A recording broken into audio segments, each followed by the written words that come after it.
So the most common work that I do with federal employees, whether they're FBI or just regular FERS, as I talk, is someone who's going to be retiring in the next few years. It's a little bit different. I used to work for the Department of Defense Laboratory, and a typical scenario might be, hey, I've reached my minimum retirement age, and it might be, am I just going to retire for real, or am I going to take a job at a contractor for a couple of years, or that type of thing? And that's the stuff tend to do for the FBI type folks too. It's just backed up several years. But there's a lot of decisions that go into, that's where everything becomes real, and you have to make certain decisions in a certain time frame. So can you share a little bit of your knowledge on what you might pass on to people considering retirement in the next few years? Well, I do get a lot of those stay versus go. And if you've read my book, which I'm sure you have, I'm a huge proponent on leaving the day you're eligible. I don't understand. I left the day before I turned 50 because in OPM's world, as you know, you're the age of the following day at the end of the previous day. That's how eager I was to go. I didn't know if anybody was going to buy this book. I was ready to work at Home Depot part-time. Yeah, that's really all you got to do. I just didn't want to be coming back to the bureau. So, but there's a whole section of my book called "Pulling the Plug," because there are a lot of people who have allowed their job to become their identity. I think it happens more in the firefighter law enforcement field than it does in other fields, but certainly I'm sure in other positions and other agencies, people feel like, this is my identity, and they just can't let it go. I've talked to people with $1.5 million in their first savings plan, and they won't retire because they're afraid of feeling insignificant, as one person told me. I mean, that's a psych referral right there. I mean, that's just nuts. But as you know, you're a financial planner. Any annuity is worth, in the federal government, is worth the most from the net present value standpoint the day you're eligible, because you're going to get more payments. And I didn't really know that until I started doing divorce work, and people wanted to buy out their exes. So I'm like, wait a minute. They would say, well, what if I retired at age 50? What if I retired at 57? What's it worth? And that's when I realized, and I should have known this, I'm a CPA, but I didn't. Like, it's worth the most the day you're able to first take it. So for those of you who want to stick it to the man, right, then leave the day you're eligible and go do something that you enjoy more. And if you've done what you're supposed to do in the first phases of your career and save enough money in the thrift plan, and there isn't any reason for any well-compensated Fed, I mean like 100 grand and above, to not be walking out of here with $1 million. That's not an investment advice. That's just a fact. You should have that.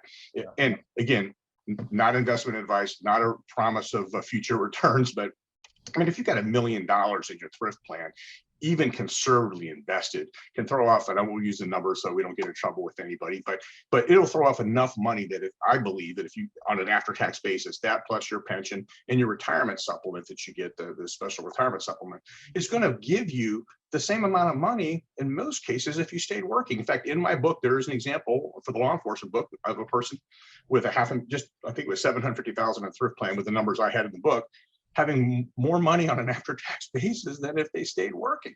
And they forget to look, they're like, you want me to live on this much money? Well, I was making $150,000. Yeah, but that was before taxes. And you were taking thrift plan money out. And you had Social Security coming out. And you had Medicare coming out. So I tell people this, Pete, I say the retirement, you make less, but you keep more of what you make. And so my advice would be to look at everything.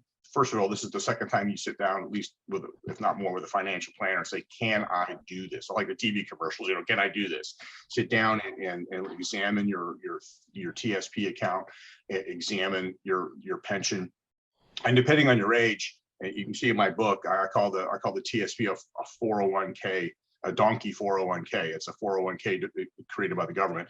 My personal view is I don't know why anybody in the right mind after age 59 and a half has a TSP account. I mean, it's too difficult to use. It's too difficult to get your money out. It's too difficult to make trades. I encourage people to leave wherever they want to go. I'm not advocating any particular thing, but this is the time when, when you're going to be retired, you got to start thinking about that, because as you know, depending on whether you're a special category person at age 50, you can take your money out of the thrift plan penalty free. If you're not, it's age 55. You don't want to be moving that money necessarily out of the thrift plan until you're 59 and a half because of those special withdrawal rules. But, again, somebody who's thinking about walking out the door, they've got to think about everything on an after-tax cash in hand basis. How much did you really have left when you worked to pay your bills with? And compare that to how much your financial planner says you're going to have after taxes, because you may be in a lower tax rate as well.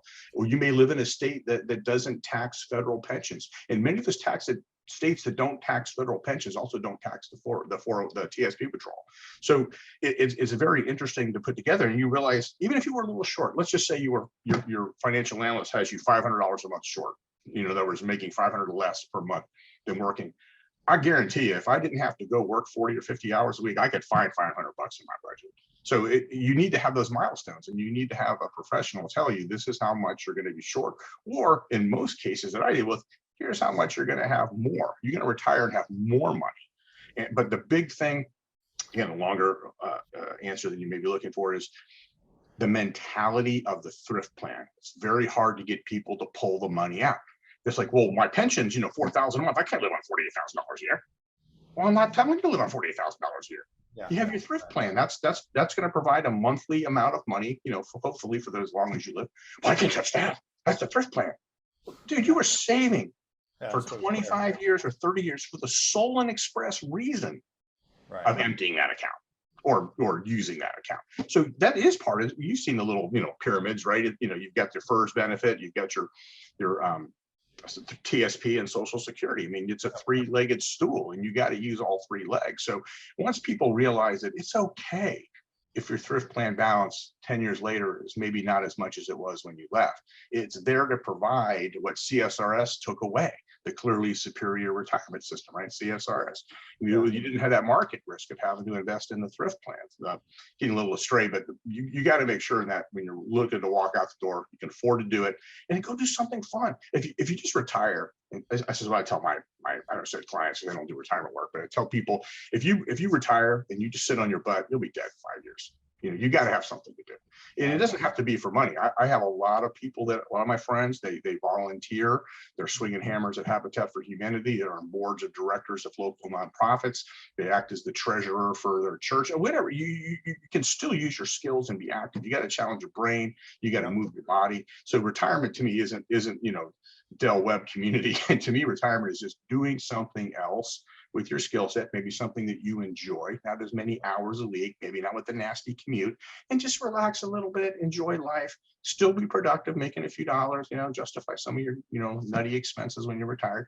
But that's what I would be looking at. And of course, you have to polish off that military buyback if you haven't done it already. Good luck with that.